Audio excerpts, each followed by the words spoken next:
Selamat berjumpa di mata kuliah Statistika Farmasi di Fakultas Farmasi Universitas Jember.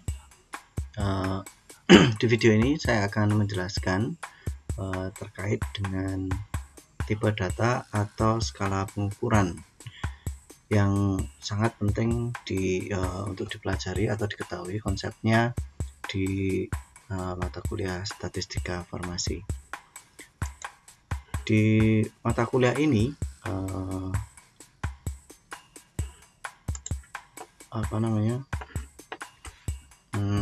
mata kuliah ini karena dilangsungkan secara daring, maka video ini dibuat.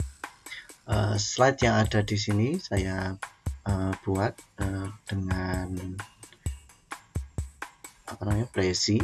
Prezi online, dan memang tidak apa-apa kalau kemudian Prezi ini dibuat materi video untuk dipresentasikan, bahkan untuk diupload ke YouTube. Di bawah sini ada tulisan use with permission from Prezi. Jadi di pertemuan pertama ini kita akan membahas tentang apa yang sudah saya sampaikan tadi, yakni tipe data dan juga atau skala pengukuran. Kedua istilah ini bisa menggantikan satu sama lain. Umumnya yang dipakai adalah skala pengukuran, tapi kadang-kadang juga bisa disebut sebagai tipe data. Baik,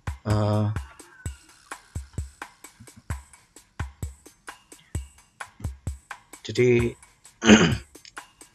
statistika yang akan dipelajari di sini lebih ke statistika terapan daripada semacam statistika murni begitu ya. Jadi kita hanya memanfaatkan statistika untuk kepentingan penelitian atau analisis di penelitian yang berhubungan dengan farmasi. Nah, jika Anda sudah mengetahui tentang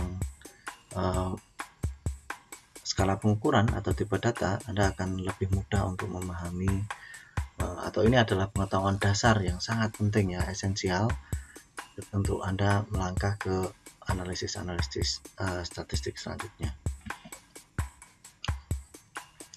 Di saat kita melakukan riset ya, kita biasanya akan mengumpulkan data dengan cara pengukuran tertentu ya. Misal kalau misalnya panjang ya kita ukur dengan alat ukur yang sesuai. Kalau kita ingin mengukur kepatuhan pasien, berarti kita membutuhkan kuesioner yang valid, yang reliable, yang memang baik untuk digunakan untuk mengukur kepatuhan pasien misalnya. Kalau kita misalnya mau melihat hubungan antara satu obat ya, terapi dengan munculnya adverse event, kita juga membutuhkan tool ya yang dibutuhkan yang memang bisa digunakan untuk mengukur hubungan sebab akibatnya. Nah, setiap datum ya, di sini dituliskan sebagai datum, biasanya terhubung dengan satu variabel penelitian gitu ya. Misalnya kalau di sini contohnya kalau kita ingin menimbang 10 tablet ya, 10 tablet yang diambil dari satu batch produksi. Nah, di sini bobot tablet atau tablet weight itu bisa disebut sebagai variabel, dan ya berat tablet dari masing-masing tablet yang diambil, dari 10 tablet yang diambil dari sampel ini, itu bisa kita sebut sebagai datum ya. Lalu apa bedanya datum dengan data? Sebenarnya sama saja. Kalau kata data ya itu merupakan bentuk plural ya, di bahasa Inggris dalam bentuk plural, aslinya dari bahasa Latin gitu ya. Kalau datum itu bentuk singularnya, jadi data misalnya angka 10, angka 15, angka 17,5, angka 156,7. Nah, itu adalah datum gitu ya. Nilai.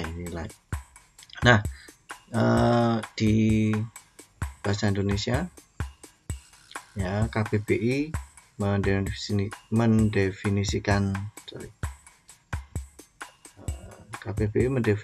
data sebagai keterangan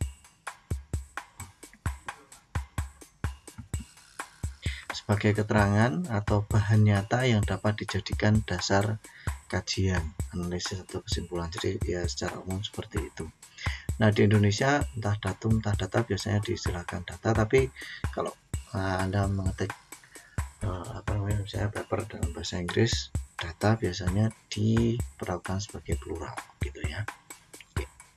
Jadi bukan data is tapi data are ya. Data are. Nah, biasanya ini terkait kalau dihubungkan dengan metodologi penelitian, biasanya di farmasi penelitiannya itu dilakukan secara kuantitatif ya. Jangan salah, biasanya mahasiswa mengira kalau penelitian di lapangan ya, penelitian di farmasi komunitas atau farmasi praktis itu seakan-akan penelitiannya adalah kualitatif. Pada umumnya kuantitatif, tapi bukan berarti tidak bisa dilakukan secara kualitatif, bisa ya, tapi jarang ya. Yang lebih sekarang ngetren itu bukan riset kuantitatif saja, tapi kalau kuantitatif sejak dulu sebenarnya, tapi riset mixed method atau riset dengan yang menggunakan metode kualitatif dan kuantitatif secara bersamaan ya. Yang kedua hasil dari pendekatan kualitatif maupun kuantitatif tersebut bisa saling mendukung satu sama lain gitu ya. Nggak sekedar melakukan ini dan ini kemudian terpisah, tapi harus bisa saling mendukung satu sama lain. Nah, meskipun saya tadi menyebutkan bahwa riset di farmasi biasanya kuantitatif, tetapi dalam riset kuantitatif ini kita juga bisa mengumpulkan data kualitatif ya, sekaligus juga data kuantitatif ya. Nah, jangan bingung dengan ini ya. Apa yang dimaksud dengan data kualitatif dan kuantitatif ya? Apa itu?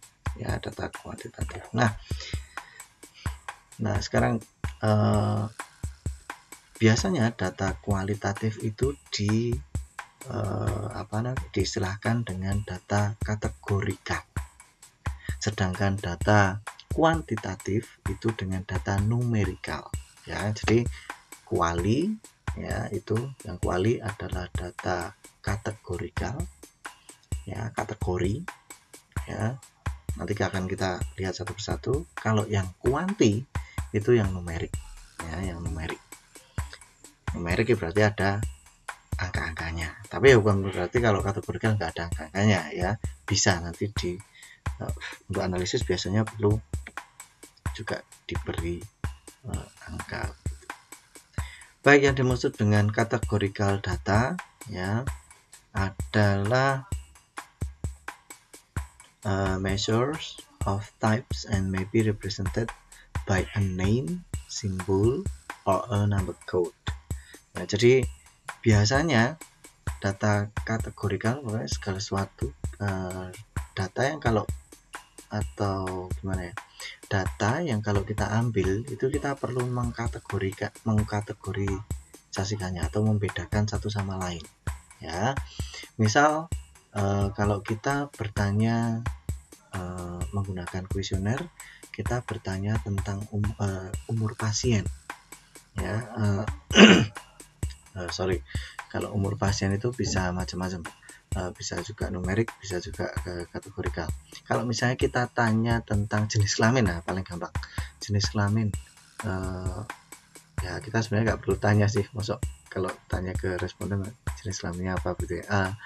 Katakanlah kita tahu respondennya berjenis kelamin perempuan, maka kita centang di lembar kuesioner kita perempuan, atau minta responden untuk mengisi mencentang jenis kelamin perempuan. Nah, ini yang disebut kategori.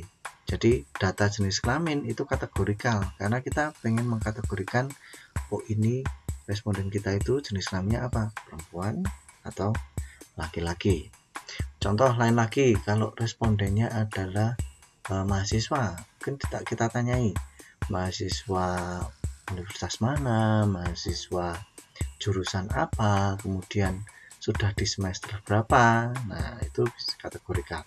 Meskipun semester itu kan ada semester 1, 2, 3, 4, itu tetap data kategorikal, bukan data dianggap bukan data numerikal, karena biasanya kalau kita melakukan survei di satu waktu begitu ya, di satu semester saja, berarti kan bisa semester genap atau ganjil ya, pilihannya kan ya terbatas itu saja ya, jadi kategorinya itu. Nah, kategorikal data bisa dibagi menjadi dua, yakni data skala pengukuran nominal dan juga ordinal. Lalu bedanya apa antara yang nominal dan ordinal ini? Kalau skala nominal ya itu mencakup yang tidak ada urutannya dan biasanya satu sama lain itu terpisah. Misalnya bentuk sediaan obat. Bentuk sediaan obat, pasien menerima bentuk sediaan obat tertentu.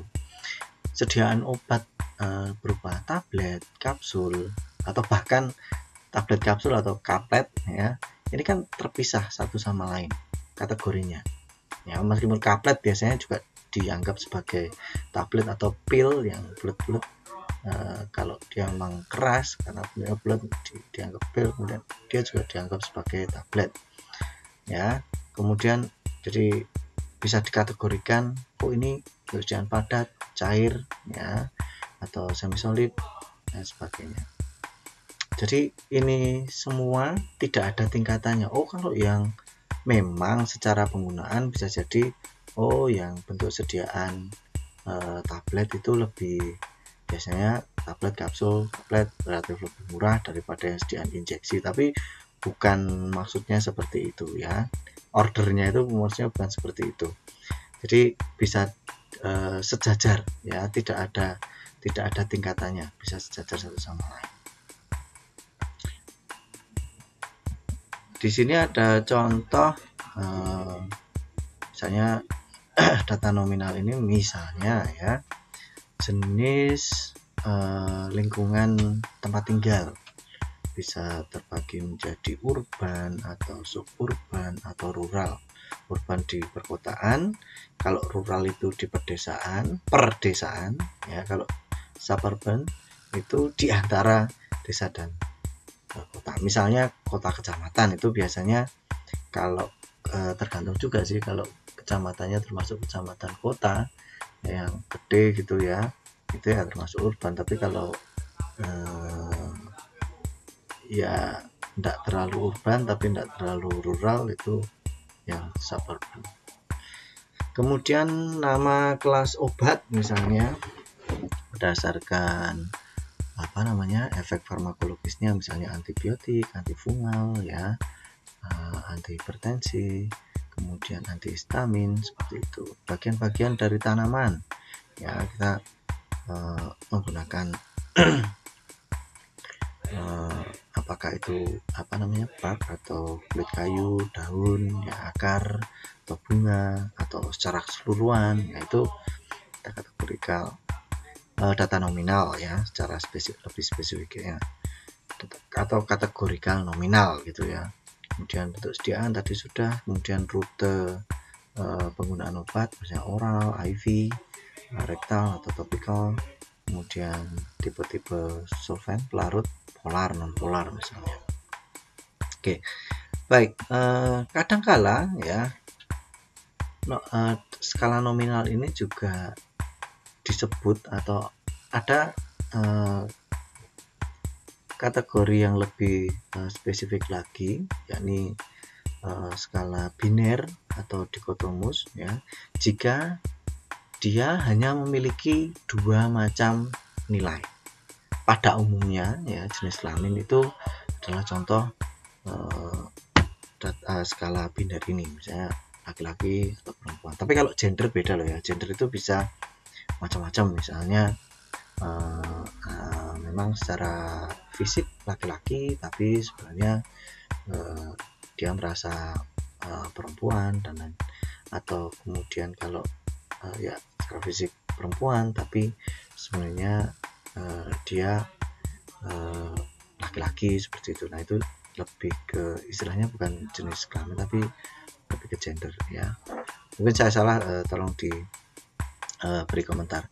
Kemudian juga tipe solvent ya, polar atau non polar, atau jawaban kuesioner ya atau tidak ya, ya atau tidak. Nah ini juga adalah macam dari data kategorikal, nominal, biner ya atau dikotomus. Oke. Baik.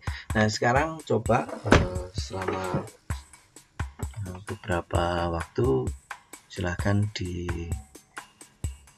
dicari dua contoh saja, dua contoh skala nominal.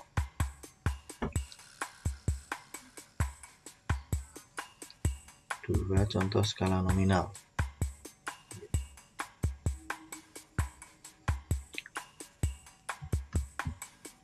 Contoh skala nominal.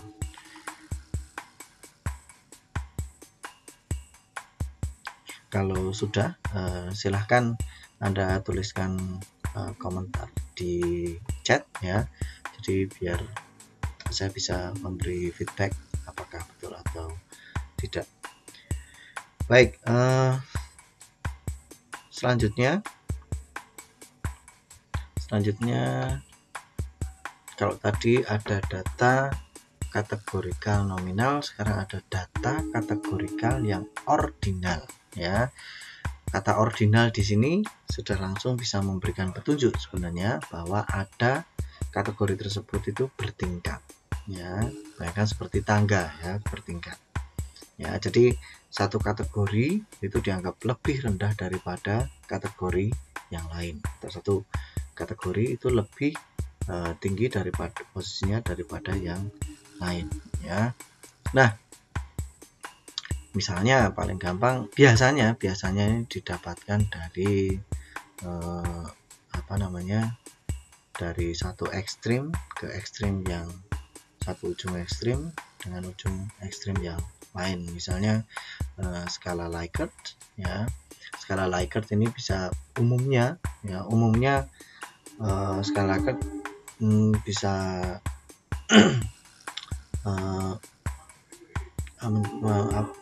meminta respon ya dengan response options atau pilihan jawaban dari strongly agree ke strongly disagree ya. Kadang skala Likert ini atau opsi jawaban untuk skala ini kadang berjumlah ganjil, kadang juga berjumlah genap ya.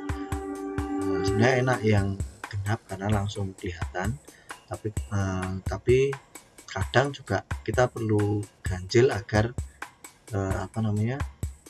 karena kadang-kadang orang itu bimbang sehingga dia ingin memilih yang di tengah gitu. Nilai yang ada di tengah. Baik, contoh skala ordinal misalnya tingkatan dari CKD ya, chronic kidney diseases. Jadi dari penyakit ginjal kronis ya, bisa tahapannya itu bisa yang 1, 2, 3, 4, 5 gitu ya. Kemudian skala nyeri ya, level nyeri dari yang tidak ada nyeri, ringan, sedang sampai berat gitu ya. Kemudian level of highest education, jadi tingkat pendidikan tertinggi yang dimiliki oleh responden, misalnya no education dan lain sebagainya, sampai tertiary education misalnya ini. Oke. Nah sekarang juga selama 1 menit silakan Anda mencoba mencari dua contoh ya skala ordinal. Silakan nanti ditulis di chat ya. Mungkin ada baiknya kalau ditulis contoh ordinal, skala ordinal gitu ya. Skala ordinal ini ya. Biar nggak kecampur dengan yang nominal yang di atas tadi.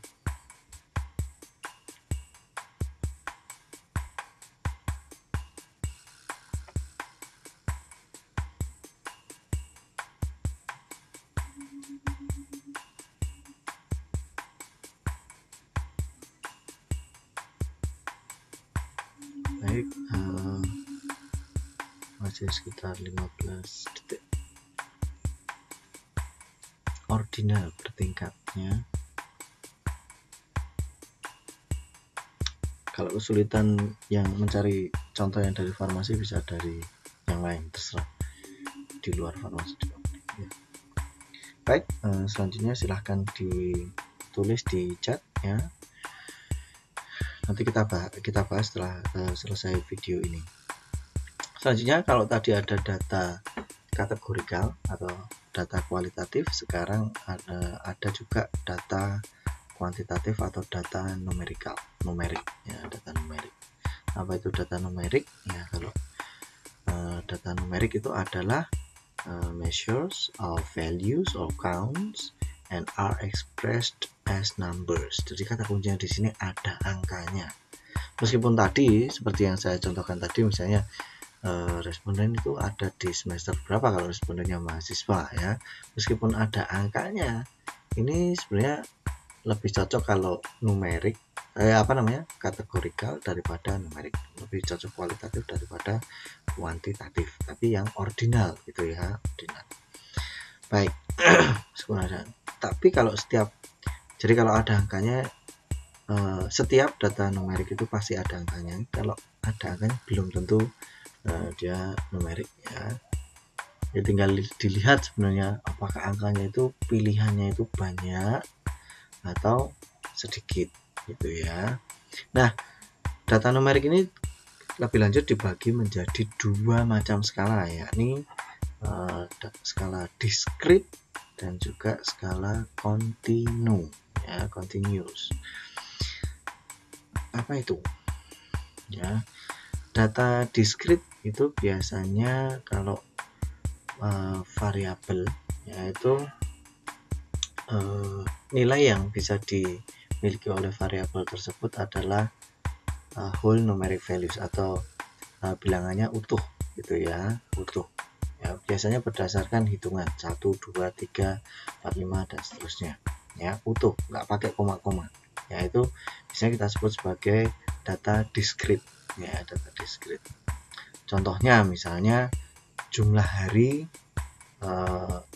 ada di rumah sakit ya, biasanya dihitung dari tanggal keluar rumah sakit KRS, kemudian dikurangi tanggal masuk rumah sakit ditambah 1.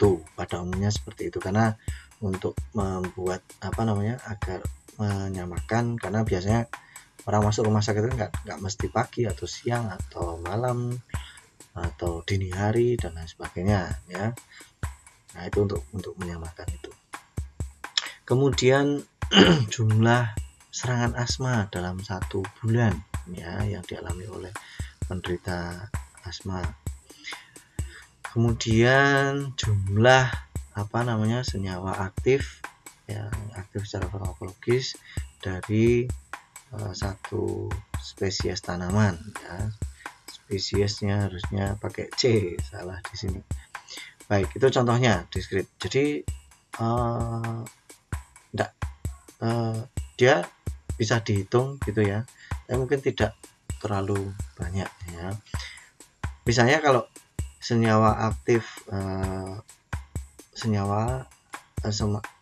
senyawa dari tanaman yang memiliki khasiat itu bisa jadi banyak ratusan, tapi yang betul-betul yang aktif secara farmakologis belum tentu sebanyak itu gitu ya. Jadi ya bisa masuk ini. Tapi kalau jumlahnya misalnya ternyata di satu tanaman ini ada 50, ada 100 senyawa aktif, nah nggak cocok kalau dimasukkan di skala diskrit ini. Dia lebih cocok dimasukkan ke skala yang satunya lagi ya. Ini nanti kita bahas ya. Nah, sekarang silahkan, ada waktu 1 menit untuk mencari juga contoh skala diskrit ya, 2 skala diskrit. 1 menit ya. Nanti silahkan ditulis di kolom chat kita, juga ditulis secara lengkap contoh skala diskrit titik 2 1, 2 ya.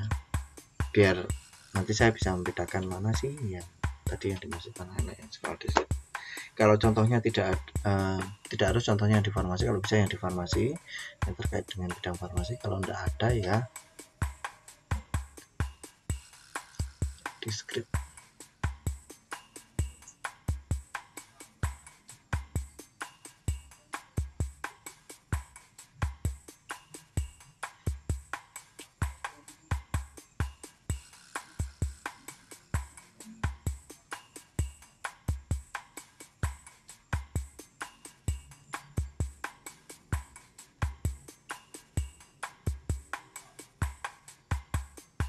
Oke, selanjutnya kita lanjutkan. Ya, nah tadi saya bilang senyawa yang aktif secara molekulis itu banyak gitu ya, 100, 200, 300 dan lain sebagainya. Nah itu kita bisa masukkan ke continuous scale ya, continuous scale. Jadi tapi ya ya by definition sebenarnya cocok dengan yang discrete, tapi karena banyak kita bisa masukkan sini. Nah skala kontinu itu skala pengukuran yang kontinu ini bisa menyimpan data, atau data yang dimasukkan itu bisa sampai koma-koma ya, sampai ketelitiannya macam-macam ya. Jadi memang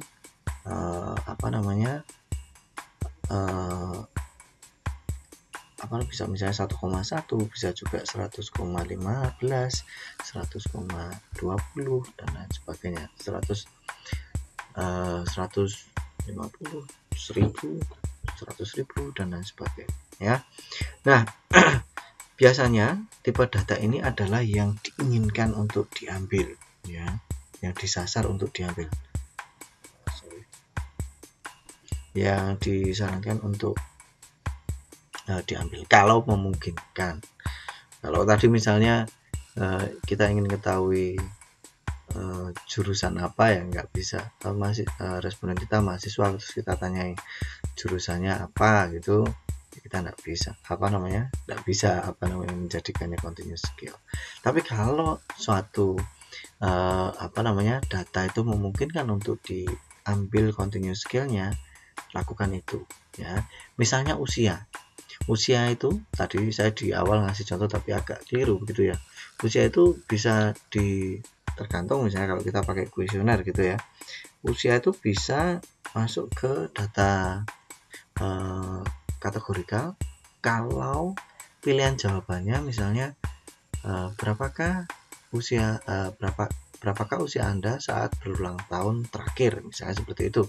Pilihan jawabannya misalnya 15 sampai 20 ya, 21 sampai 25, 26 sampai 30. Nah kalau yang dipilih itu adalah itu bisa kategorikal yang ordinal.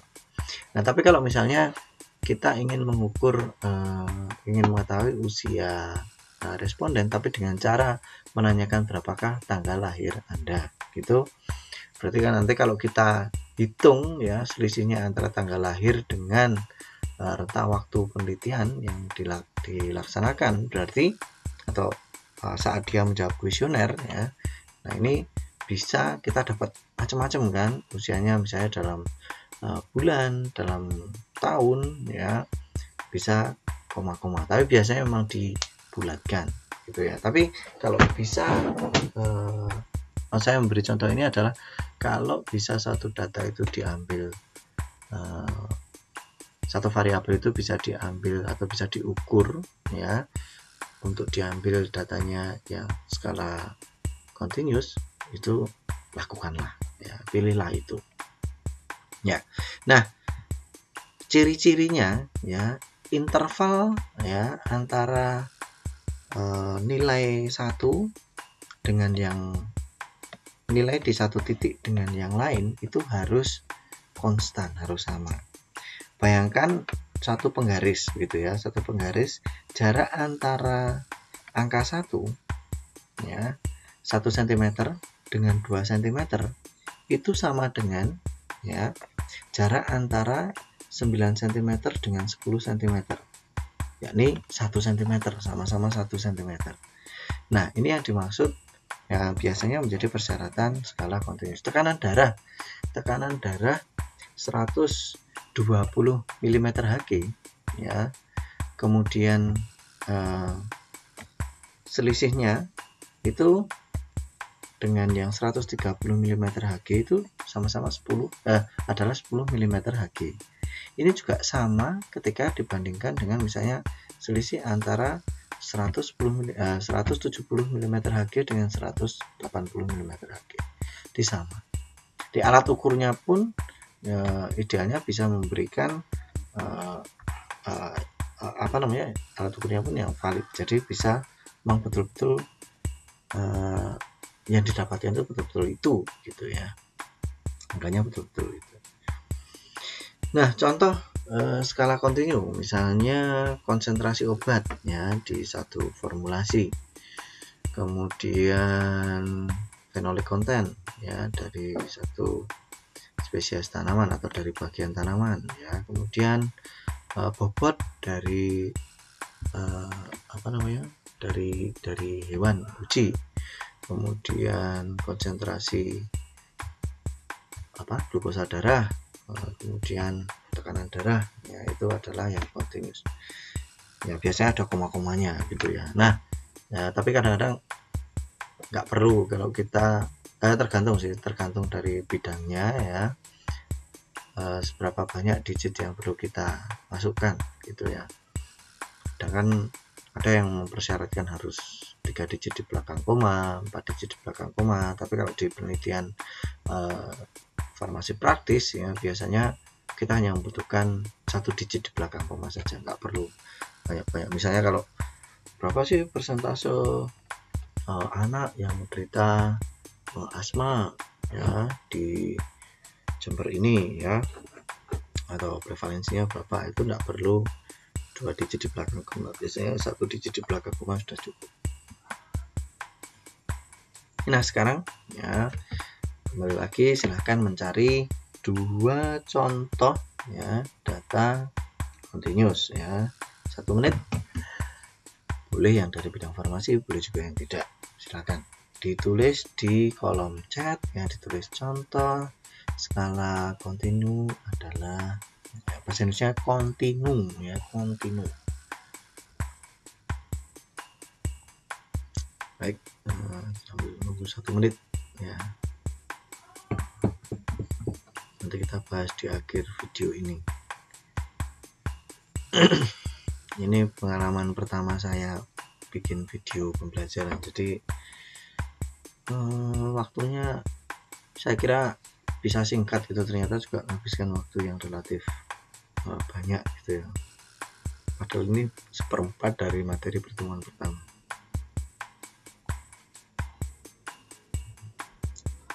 Baik, 4, 55, 56, 57, 58, 59, 1 menit. Iya, kita lanjutkan ke materi selanjutnya. Nah, skala kontinu ya, itu terbagi lagi menjadi 2 ya. Kalau dia punya natural zero ya, natural zero value itu dia punya, maka dia disebut sebagai skala rasio ya. Misalnya untuk bobot dan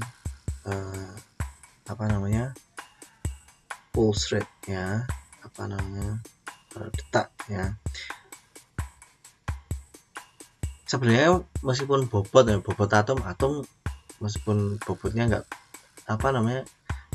atom kecil sekali, tapi juga bisa diukur. Nah, skala pengukuran di sini juga tergantung dilihat juga dari satuannya ya, satuannya juga penting. Apakah ada bobot 0?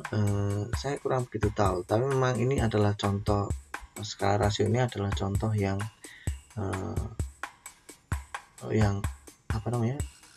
bobot ini adalah contoh untuk skala rasio yang umum dipakai gitu ya. Atau detak ya, kalau detak nggak ada berarti meninggal ya, itu ya ada natural zero-nya, natural zero value ya. Kalau nggak ada namanya interval ya, data interval. data interval. Jadi kalau punya 0 itu ratio, kalau tidak punya 0 itu interval ya. Jembatan keledainya 0 ratio ya. Tapi anyway, biasanya pembedaan ratio sama interval ini tidak begitu gimana ya, pada umumnya analisis statistik yang sejauh yang saya ketahui biasanya kita hanya sampai kalau numerik ya sudah, itu tidak perlu diklasifikasikan sampai ke sana. Saya masih belum menjumpai data uji statistik yang khusus untuk yang skala rasio, yang interval seperti apa ya. Tapi ya itu sependek pengetahuan saya gitu ya. Baik, nah lebih lanjut lagi, data di yang numerik ya, ini biasanya bisa dikonversi menjadi ordinal ya di pengolahan data sebelum analisis data. Jadi kalau penelitian itu ada tahapan pengumpulan data ya, pengumpulan data bisa jadi disertai dengan transkripsi, menyalin data dari misalnya data misalnya kalau ada di kuesioner gitu ya, atau di alat perekam, kemudian dimasukkan digabungkan ya, dikompilasi, diketik secara digital, diubah menjadi digital. Transkripsi ya, transkripsi diubah, dituliskan ulang gitu ya. Nah, transkripsi kemudian ada pengolahan data, yakni datanya diolah dulu ya, disesuaikan, bukan berarti diolah itu kemudian dimanipulasi dalam arti negatif ya, maksudnya diganti datanya biar nanti kelihatan bagus gitu ya, bukan. Tapi dalam arti misalnya kayak tadi usia, misalnya kita bisa mendapatkan berapa tanggal lahir satu responden misalnya. Nah, apakah kemudian kita akan menganalisis tanggal lahir tersebut? Tentu tidak. Yang kita analisis kemudian biasanya adalah usia. Maka kita harus mengkonversinya dulu, mengkonversi data ini dari bentuk tanggal lahir menjadi usia. Ya, misalnya kita hitung selisihnya dengan tanggal di mana dia mengisi kuesioner ya. Jadi nanti bisa ketemu usianya berapa. Nah, ini pengolahan data gitu ya. Nah, setelah itu baru data dianalisis. Nah, kalau kita dapat data numerik, misalnya tadi usia dalam bentuk tanggal lahir, bukan dalam bentuk, tapi data mentahnya adalah tanggal lahir. Ketika kita dapat usianya, misalnya usia responden adalah 54 tahun gitu ya. Kita pun dari data ini masih data numerikal ya, 54 tahun, usia 54 tahun data numerikal, ini bisa kita ubah menjadi data ordinal. Bisa kita klasifikasikan sebagai responden ini adalah responden dewasa gitu ya, dewasa, bukan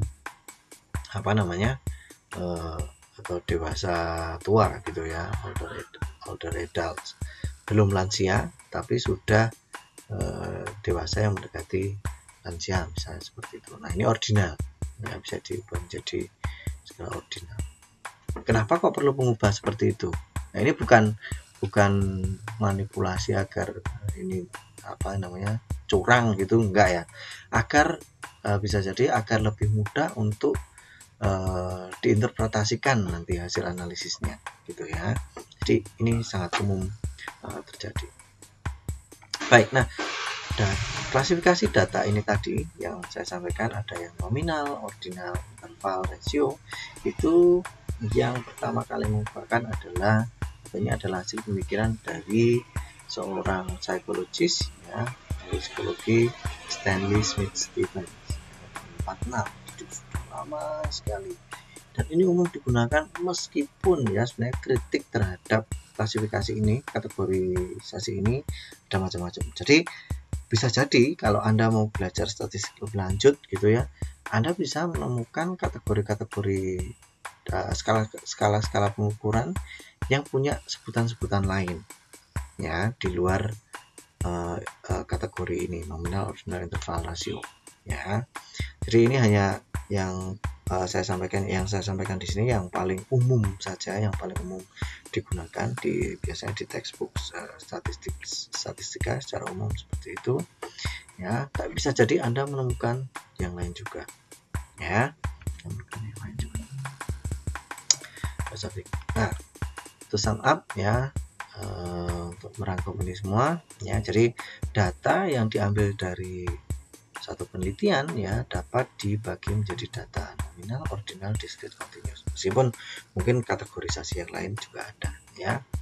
Data ya yang diukur dengan skala kontinu itu yang paling umum ditemukan, dan terutama penelitian lab ya. Penelitian lab itu pada umumnya datanya continuous ya. Pada umumnya datanya continuous. Dan kemudian bisa dikategorikan menjadi interval sama rasio ya.